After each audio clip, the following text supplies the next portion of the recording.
Hello everyone, Kelsey here.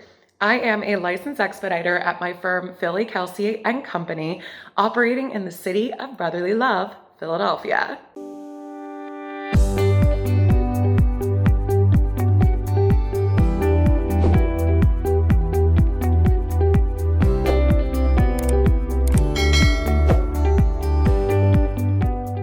So today I'm going to be sharing instructions on how to get around issues that have prevented a variety of construction permits from being issued. But before I get to that, the content in all of my videos on this channel are based on my own experiences. I am a licensed expediter for the city of Philadelphia, and I am not licensed to engage in the practice of law, architecture, landscape architecture, or engineering, and I am not a licensed real estate agent or broker. I do not claim to know more than these professionals, and I do not cite building code. Now, here are the 5 top reasons your permits are now getting stuck. Reason number 1, no contractor. eCLIPSE allows you to file the initial permit application without designating a contractor. This is a really nice feature for property owners because it gives you time to seek bids and decide on which contractor will perform the work on your property while you wait for the city to process your application, which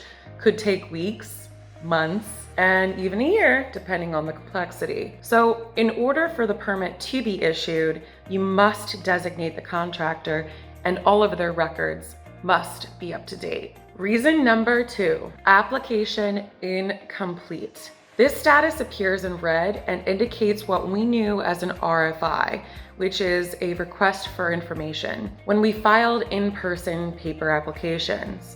So instead of the plans examiner emailing a letter detailing documents or that there's clarification needed to continue processing your application, the examiners now leave a comment inside of eCLIPSE. So to locate this, you need to click on the application box. It will open up a full page of text that begins with important information. The plans examiner's comments are located just above the next button at the bottom of the first page.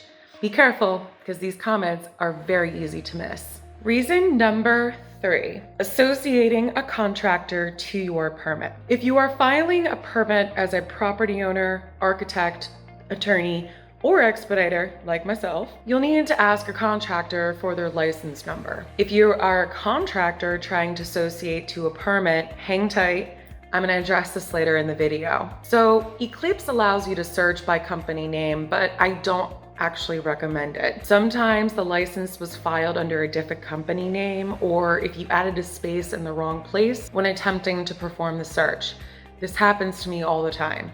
So your best bet is to obtain the trade license number directly from the contractor. Then it's up to the contractor or the account holder for the contractor to make sure that all appropriate licenses are associated with their account. Their license is valid and all of their insurances are up to date. If any of these items are missing, your permit will get stuck in the process and will be abandoned if you wait too long. So how on earth, as the property owner, would you know if your contractor's documentation is up to date? This is explained in reason number 4. Holds exist. If you see the status ready for issue, there could be several reasons why this status hasn't moved to approved, which is the status that indicates your permit is ready to be paid for and downloaded. Holds exist is a new update that only just started to appear on the list of ready to issue permit applications on your home page. So before the filming of this episode, the reason for the hold was blank, which created a lot of confusion on what the problem actually was. Luckily, you can now click through the permit application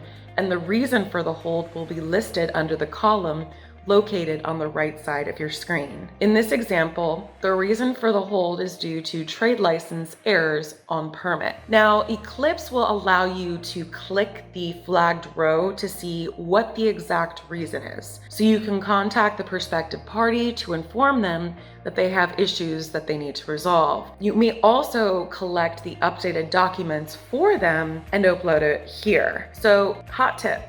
Documents need to be 100% legible or it absolutely will be rejected. Yes, this has happened to me before. And you can also refer them to me so I can do for them.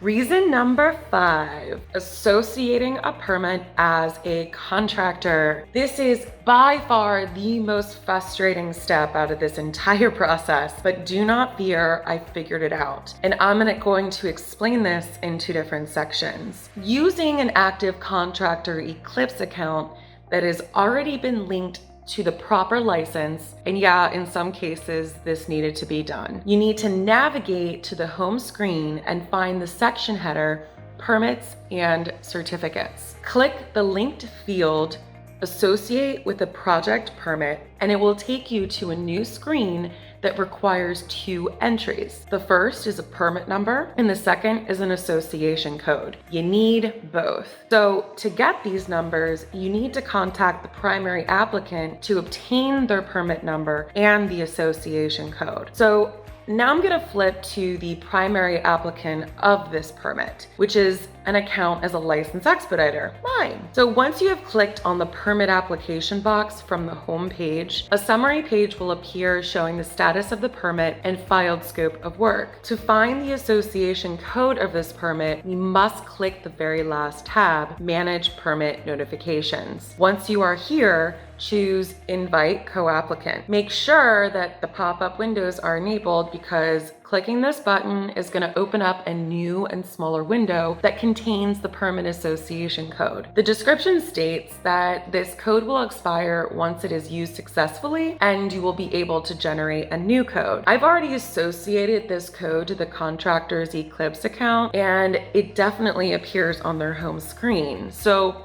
perhaps it takes a day for the software to recognize that the permit was successfully associated. So there are a lot more nuances to using this software, and I'm sure that we will encounter more as we continue filing digital permits on behalf of our clients. At Philly, Kelsey & Co., we have a duty to retrieve permits in a timely manner, and we'll handle whatever needs to be done to get the permit issued. Leave a comment or video suggestion and keep an eye out for a future video. I hope that you have a much clearer idea of how to use eCLIPSE when filing for digital permits. Thanks for listening, guys. Please like this video, subscribe to my channel, and drop a comment about what you think about this episode. I will be back in a jiff. See ya!